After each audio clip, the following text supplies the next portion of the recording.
지금 이제 우리가 삼성전자, 애플, 뭐 테슬라 이렇게 얘기를 나눴는데 그중에서 애플하고 테슬라는 투자를 하고 계시고 그러면 네. 종목이 세 개 더 남았잖아요.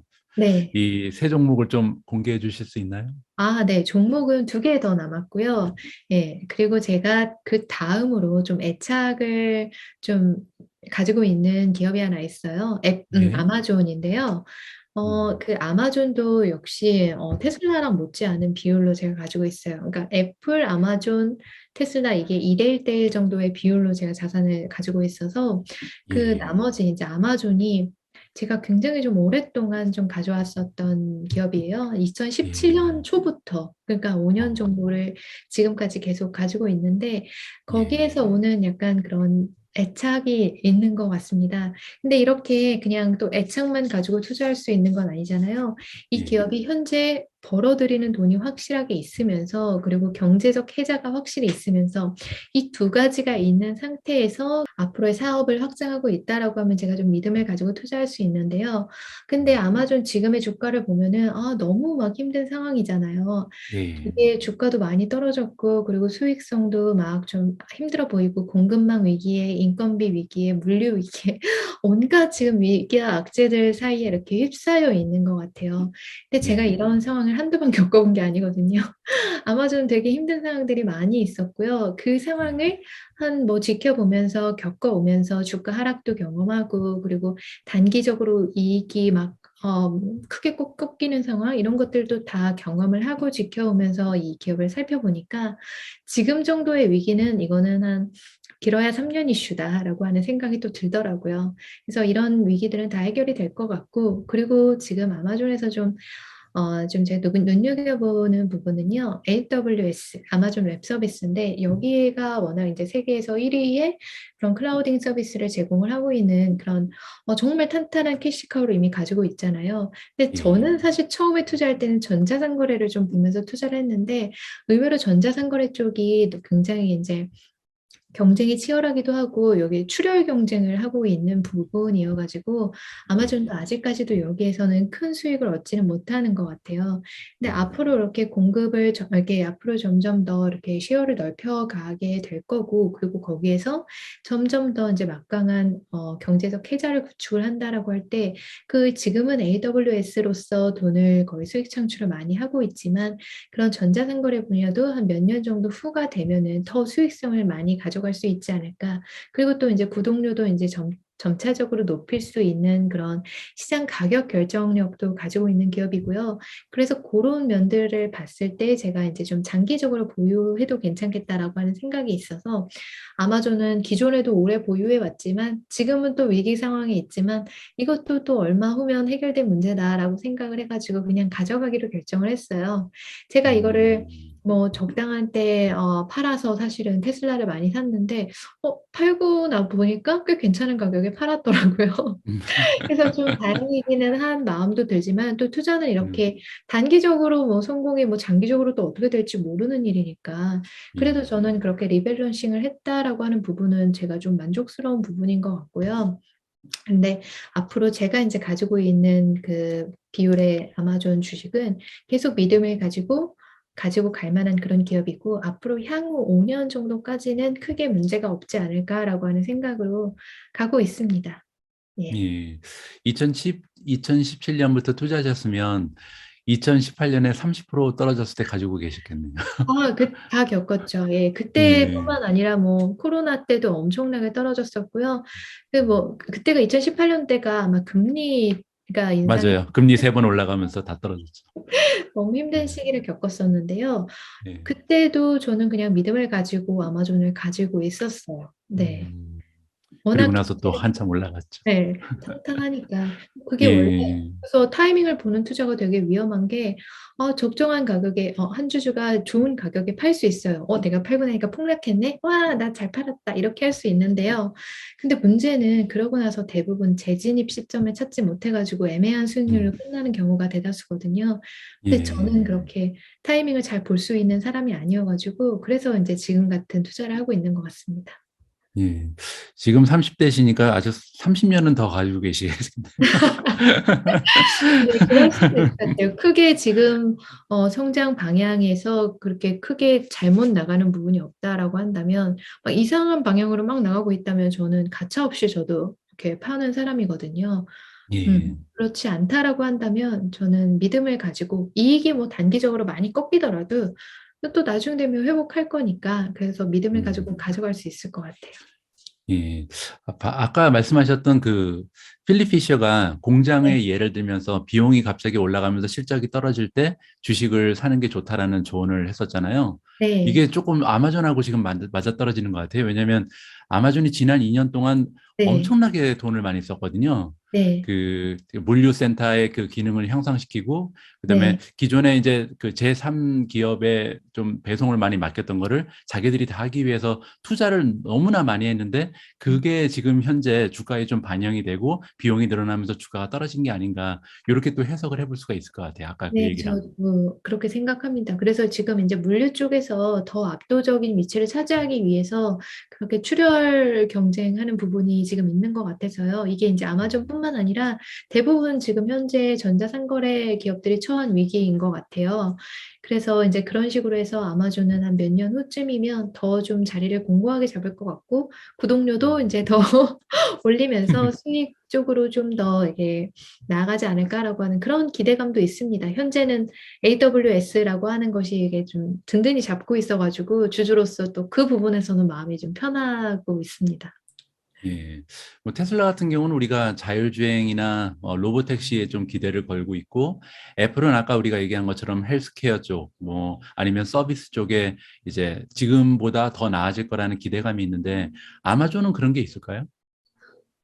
아마존 같은 경우에는 지금 뭐 그런 게 있죠. 전기차를 통해서 그리고 자율주행차를 통해서 리비안을 인수를 하면서 그쪽에서 물류적인 이슈를 좀 해결을 하려고 많이 노력을 하고 있는 것 같아요. 아무래도 물류가 되게 많이 인건비에 의존을 하고 있는 부분이어가지고 그런 부분을 좀 자동화로 해결을 하기 위해서 또 많은 투자와 노력을 하고 있는 것 같습니다. 그런 식으로 해서 이제 점점 아마존도 많이 벌어들이는 돈을 그런 식으로 재투자를 하면서 또 앞으로의 그런 성장 동력을 찾아가고 있는 것 같고요. 그리고 또 음. 이제 새롭게 진행하는 게 이건 블루 오리진의 영역이기는 하지만 그래도 인공위성도 띄우고 하면서 그런 좀 웹 서비스 분야 쪽으로도 좀 더 확장을 해 나갈 것 같고요. 이런 여러 가지 측면에서 봤을 때 아마존이 지금 진행을 하고 있는 방향이 상황을 이상하게 엇나가는 그런 것 같진 않아요. 그래서 장기적으로 아마존이 지금 가고 있는 그 방향 자체가 저는 너무 좀 괜찮다라고 생각을 해서 그렇게 투자를 계속 진행을 하고 있습니다. 예. 그러면 결국 리비안에 투자 많이 하고 있는 것도 나중에 자율주행하고 접목되면서 인건비라든지 제반 비용이 떨어질 거고, 물류센터에도 계속 투자를 많이 하니까 결국은 비용이 줄어들고 효율성이 올라가면서 수익률이 극대화될 거다. 뭐 이런 식으로 우리가 기대를 하는 게 좋겠네요. 네, 네. 물론 그 음. 과정까지 굉장히 어려움이 많이 있을 거고, 그 과정까지 또 출혈도 많이 있을 거예요. 현금을 많이 이제 거기다 또 재투자를 해야 되니까. 그러면서 예. 이제 주주 이익 쪽으로는, 뭐 예를 들어 주주한테 배당을 준다든지 아니면 자사주를 뭐 자주 매입한다든지 그런 식으로 해서 주주 이익 극대화하는 부분은 조금 아쉬울 수는 있겠지만요. 그래도 그게 그 정도가 저는 팔아야 될 이유다라고 제가 스스로 납득이 안 돼서 가지고 있습니다. 음. 예, 알겠습니다. 아마존 말고 또 종목이 있을 네. 텐데, 예, 하나 더 공개. 있는데요. 예, 구글이 예. 있어요. 아, 구글이요. 구글은, 네, 제가 구글은 과거에 좀 아마존만큼 가지고 있었던 기업 중에 하나인데요. 예. 제가 구글은 요즘에는 조금, 요즘이 아니라 꽤 오래전에 많이 줄였습니다. 그래가지고 지금 현재 비율은 5대 2대 1대 1, 5대 2대 2대 1, 이런 정도? 그러니까 굉장히 좀 적은 비중으로 구글은 지금 현재 가지고 있어요. 예. 그래서 그 구글에 대해서는 좀 제가 아쉬웠던 부분은 이게 새롭게 진행했던 프로젝트가 되게 많았는데 그중에서 좀 가시화된 성과가 나왔던 게 좀 많이 아쉬웠고 지금 구글은 유튜브라든지 이런 쪽 광고 쪽으로 수익이 굉장히 좀 많아요.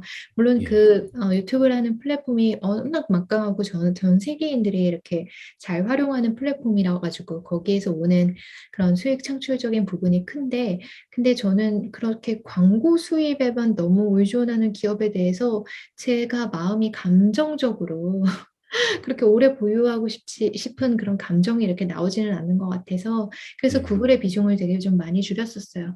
구글이 음, 나쁘다는 거 아니고 구글 되게 좋은 기업이고 세계 최고의 플랫폼을 가지고 있는 기업이고요. 되게 괜찮은데 그래서 이제 저도 이제 나머지 있는 그 구글 주식을 가지고 계속 그냥 보유를 하고 있는 거고요. 그래서 그 나머지 주식을 팔 만한 만큼의 그런 유의는 아직은 발생하고 있지는 않지만 그래도 제가 앞서 말씀드렸던 그 세 개의 기업보다는 제 우선순위에서는 조금 밀리는 거 아닌가 그렇게 좀 생각을 하고 있습니다. 그래도 구글 주식도 지금 현재 비율에서 현재 그 가지고 있는 금액에서 팔지는 않고 계속 가져갈 것 같아요. 음. 결국 구글에 대해서 지금 가지고 계신 불안감은 어, 여러 가지 프로젝트에서 가시적으로 성과가 보이는 게 별로 없다는 거죠.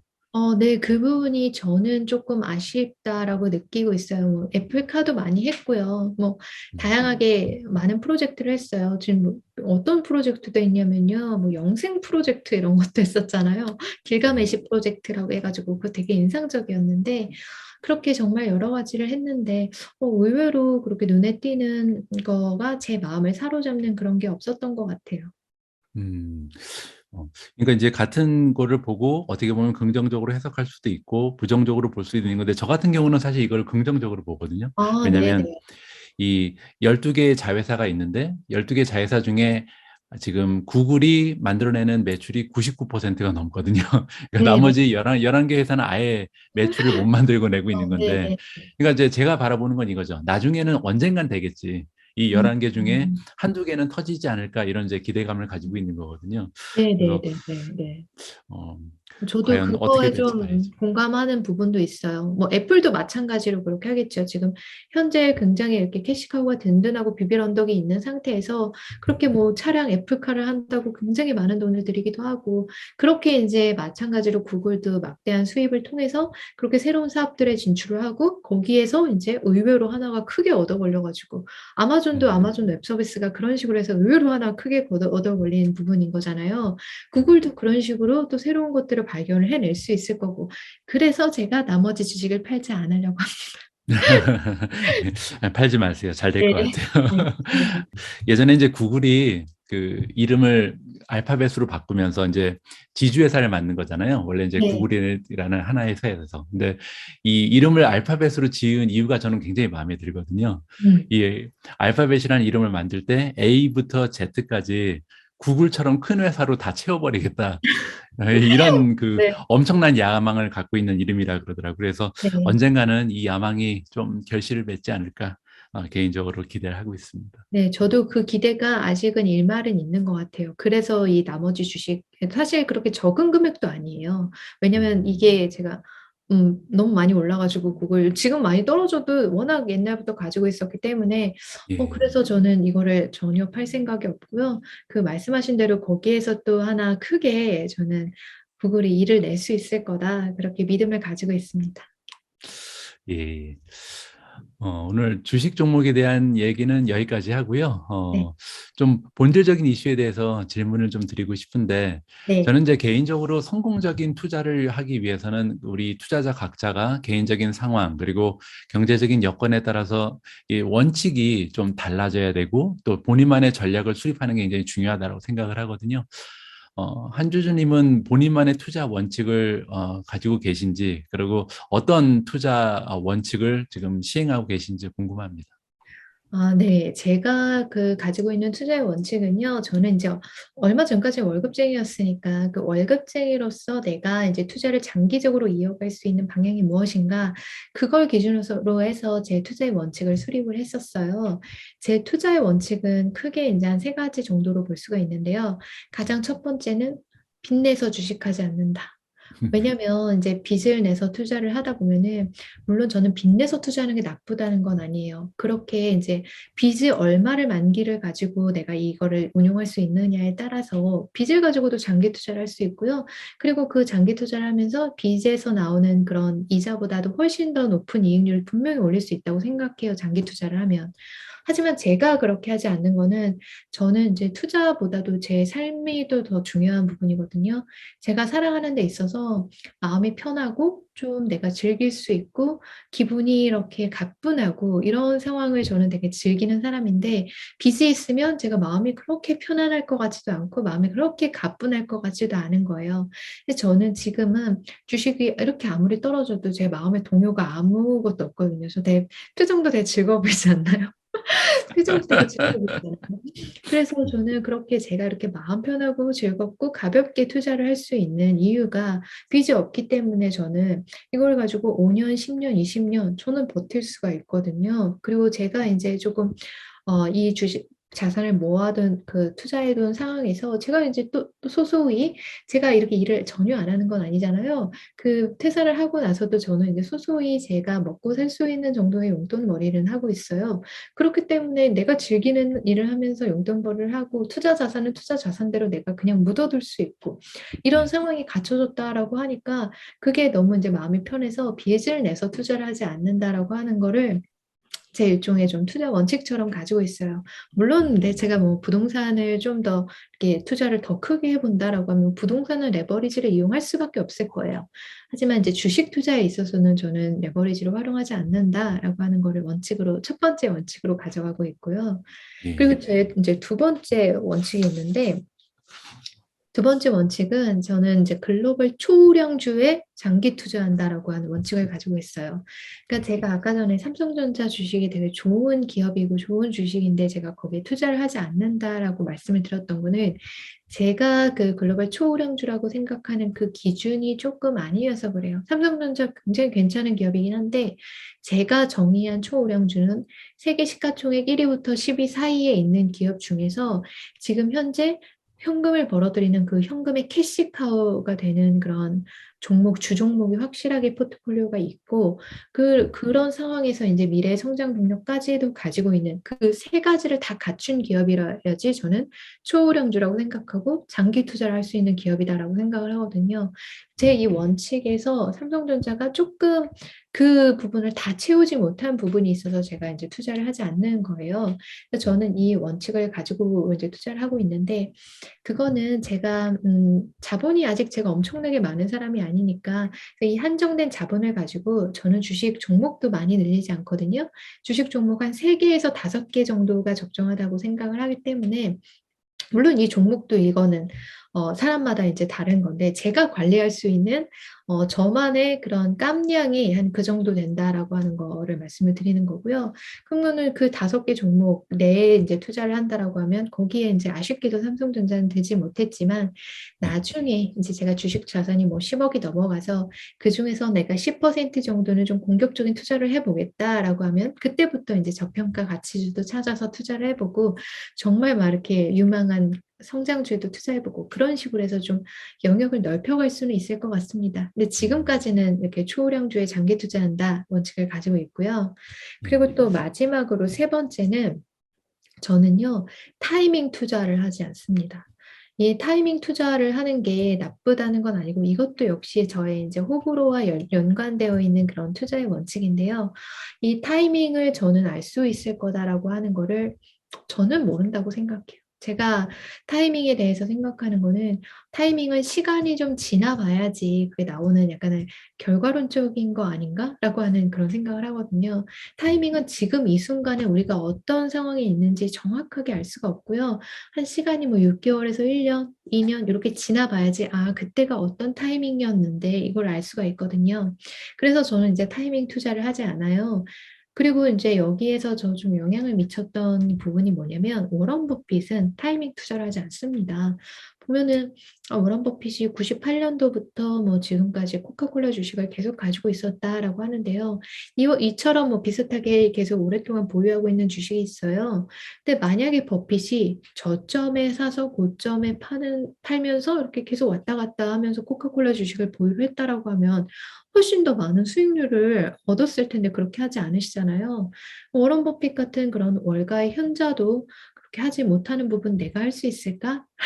그렇게 생각을 했을 때 저는 뭐 할 수 있으신 분 당연히 있겠지만 저는 좀 못하겠더라고요. 특히 저는 당시에는 뭐 월급쟁이 투자자였을 때 이 원칙을 수립한 거였기 때문에 그래서 그 타이밍 투자에 대한 부분은 내려놨고요. 그래서 저는 돈이 생길 때 그냥 내가 관심이 있었던 주식을 산다 쪽으로 했고 그런 타이밍 투자를 하면서 내가 좀 그런 힘든 길을 가지는 않겠다. 그렇게 좀 마음을 먹었습니다. 이렇게 저는 이제 세 가지를 말씀드렸어요. 빚내서 투자하지 않는다. 그리고 글로벌 초우량주에만 투자를 한다. 그리고 마지막으로 세 번째 타이밍 투자하지 않는다. 요 이제 세 가지 제 원칙을 말씀드렸고요. 그래서 이제 타이밍 투자하지 않는다라고 하는 거의 연장선상에서 말씀을 드리자면 저는 이제 주식 투자할 때 일일비하지 않습니다. 이거는 옛날부터 처음부터 그랬던 건 아니고 지금 이제 점점 많은 풍파를 겪어오면서 그렇게 일일비하지 않는 투자자로 점점 좀 성장을 할 수 있게 됐는데요. 그래서 이렇게 주식 시세 같은 것도 막 너무 연연하지 않고요. 그게 좀 이런 뭔가 이슈가 나오더라도 이게 뭐 얼마 정도 후에 해결될 일이지? 이런 쪽으로 이렇게 좀 음. 차원을 바꿔가지고 생각하는 그런 연습을 하다 보니까 그렇게 이제 일일비하지 않는 투자를 하고 있습니다. 예. 원칙이 확고하신 것 같고 그리고 뭐 대부분 다 저랑 비슷하시네요. 근데 한 가지만 차이가 있다면 네. 저는 저는 조금 맵집이 좋기 때문에 성장주도 많이 네네. 그러니까요. 저는 그 그래서 부분이 정말 예. 대단하신 것 같아요. 예. 그리고 또 저는 그 과정을 즐긴다 그랬잖아요. 그래서 그런 면이 있는 것 같아요. 과정을 즐기기 위해서는 조금 드라마틱한 게 필요하거든요. 그래서 네. 뭐 가지고 있는 성장주 중에 쫄딱 망할 기업도 많이 있을 거라고 생각을 합니다. 네네. 하지만 그중에서 적어도 몇 개 정도는 정말 음. 엄청난 성장을 보여주면서 제가 마치 성장하고 성공하는 것처럼 대리 만족을 얻을 날이 오지 않을까 개인적으로 좀 기대를 하고 있습니다. 네, 저도 사실 장기적으로는 그런 방향으로 나가고 싶은 욕심이 있어요. 왜냐면 제가 말씀드렸듯이 지금 저는 제 자본에서는 이렇게 한 3개에서 5개 정도 포트폴리오를 운영하지만 한 이제 주식으로만 굴리는 돈이 10억이 넘어간다라고 했을 때는 저도 그렇게 미주호님처럼 좀 모험적인 투자를 한 10%에서 20% 정도는 해보고 싶다라고 하는 그런 마음이 있습니다만 그건 이제 그때 가서 저는 생각을 해보려고 해서 지금 당분간은 이쪽에 조금 집중을 더 하고 있습니다. 예. 저도 투자금이 10억은 안 되고요.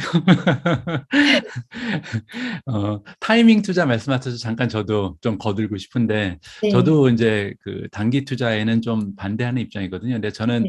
한 가지 그 논리가 있는데 이 논리가 뭐냐면 단기 투자는 결국 파이가 정해져 있는데 누군가가 돈을 잃고 누군가는 돈을 얻는 거잖아요. 네. 그래서 확률이 50%죠 결국은. 왜냐하면 주식시장은 누군가는 사고 누군가는 팔기 때문에 한 사람은 승자가 되고 한 사람은 이제 패배자가 되는데 저는 50%의 확률을 가지고 투자하기는 싫거든요. 그래서 장기적으로 봐서는 파이가 커지죠. 왜냐하면 기업의 실적은 계속해서 네, 올라가기 맞습니다. 때문에. 그러면 이제 그 시장의 참여자가 모두 이길 수 있는 시장이 바로 장기 투자라고 보거든요. 그래서 굳이 모두 이길 수 있는 방법이 있는데 누군가는 이겨야 되고 누군가는 져야만 하는 이러한 게임에 들어갈 이유가 있을까? 이런 생각 때문에 저는 단기 투자를 하지 않습니다. 네, 제가 사실 오늘 되게 놀랐던 게 오늘 제가 촬영한 영상에서 정확하게 그 말씀이 담겼어요. 어떤 그래요. 부분이었냐면요. 기사에서 그런 게 나오더라고요. 어떤 기사였냐면 되게 좀 자극적인 제목의 기사였는데 음. 어, 워런 버핏은 애플을 지금 떨어지는 칼날을 잡았고, 그리고 마이클 버리는 애플을 공매도를 했다. 누가 최후의 승자가 될 것인가? 저는 이런 기사를 봤는데, 이런 게 또 클릭지를 부르는 기사잖아요. 너무 예. 흥미로워가지고 이렇게 클릭을 해봤는데요.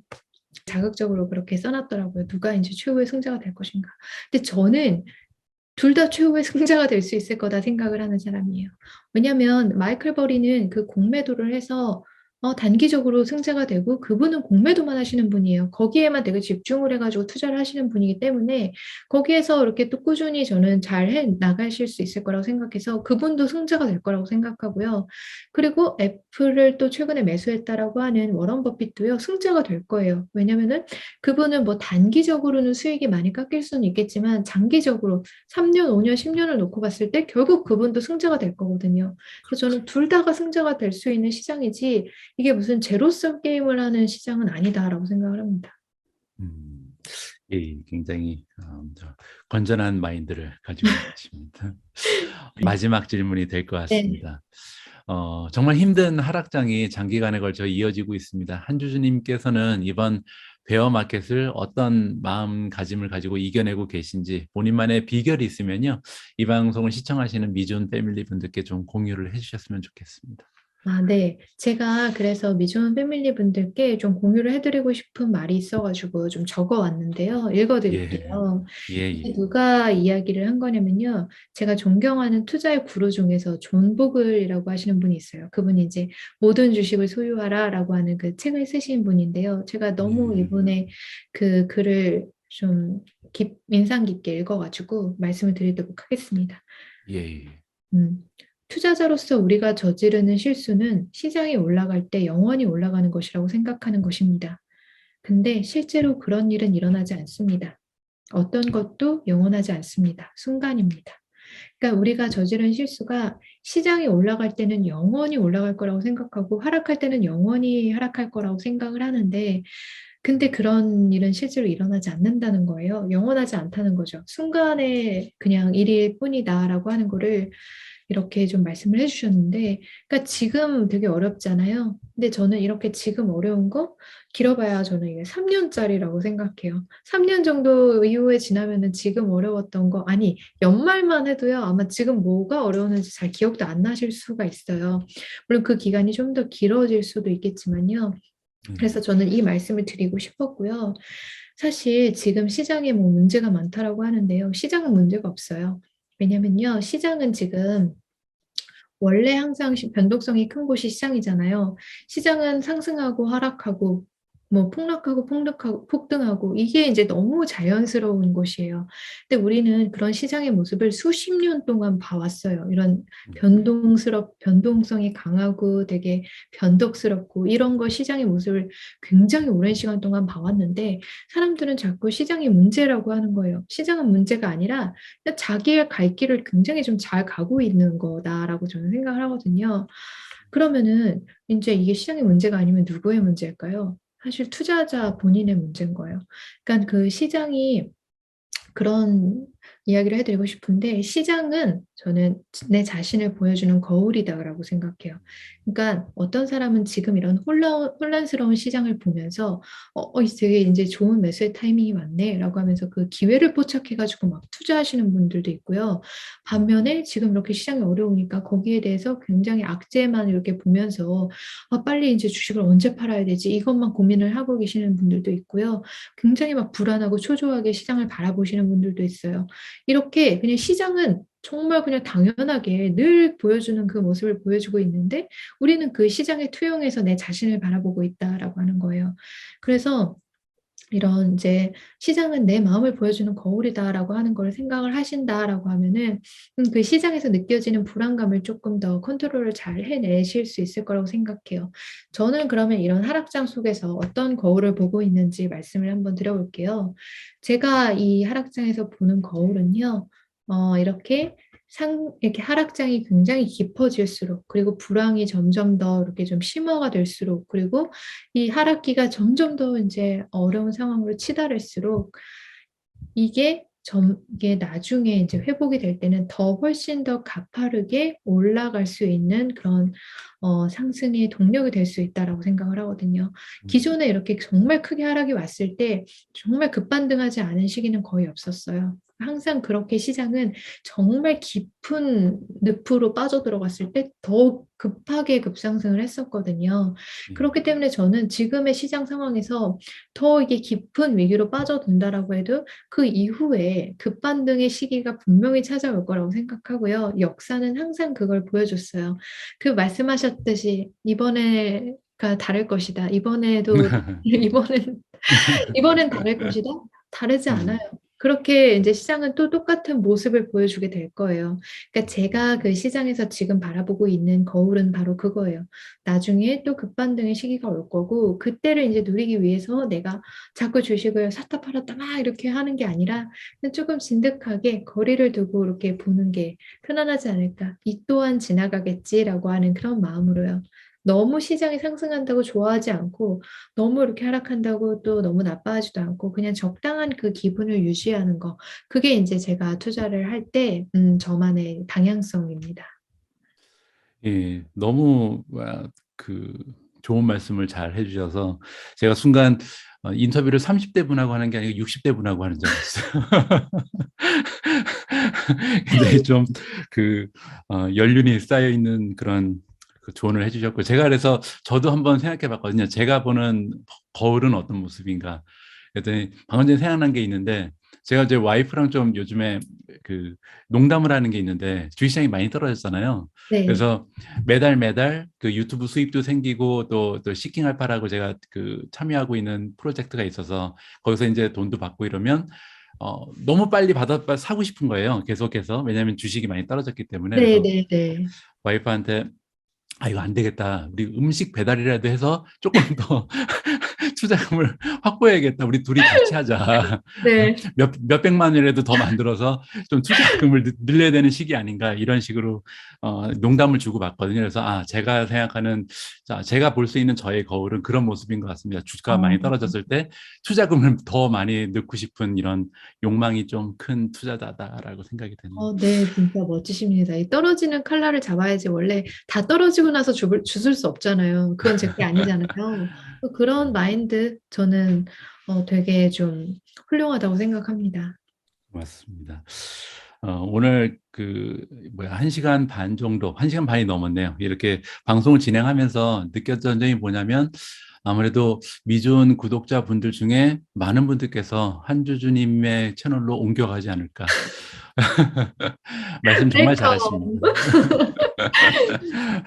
정말 네 말씀도 오늘 잘하시고 그다음에 투자에 대한 마인드도 굉장히 좋으신 분이라서 유튜브가 앞으로 계속 엄청난 성장을 보이지 않을까 개인적으로 베팅을 해 봅니다. 네. 저는 꾸준히 제가 이렇게 "오늘 들어보셨다."라고 하시면 알겠지만 그렇게 막 공격적으로 막 이거 샀다 팔았다 그렇게 하는 투자자는 아니고요. 제가 또 그렇다고 해서 이게 전문 투자자도 아니에요. 저는 아마추어 투자자예요.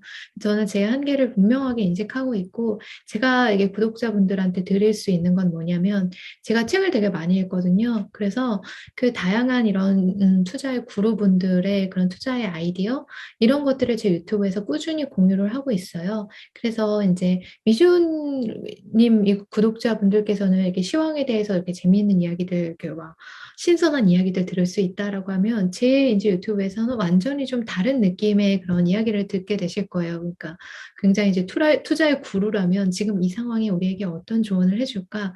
이런 거에 대해서 저는 좀 이야기를 많이 해 드려서 이렇게 '하락장에는 우리한테 어떤 이야기를 해 줄까?' 그런 거에 음. 대해서 인제 여러분들께서는 또 다른 차원의 그런 재미를 느끼실 수 있지 않을까 생각합니다. 예. 제가 볼 때는 조만간 유튜브 구독자 엄청나게 늘어날 것 같고요. 저보다 인제 유튜브 구독자 많아지면은 그때 다시 한번 초대해 드리겠습니다. 네. 저는 뭐 그래 주시면 초대해 주시면 영광입니다. 예. 그때 구독자 너무 많아졌다고 거부하시면 안 됩니다. 그럴 리가 없습니다. 예. 오늘 소중한 시간 내서 이렇게 함께 해 주셔서 감사합니다. 나중에 정말 기회가 되면 다시 한번 모시고 싶고요. 그리고 좀 힘이 되는 말씀 많이 전해 주셔서 아마 이 영상 보신 분들에게 만족도가 높을 것 같습니다. 감사합니다. 예. 그러면 성공적인 투자하시고요. 나중에 또 인사드리겠습니다. 네. 나중에 또 기회 되면 찾아뵙겠습니다. 감사합니다. 예. 예. 감사합니다.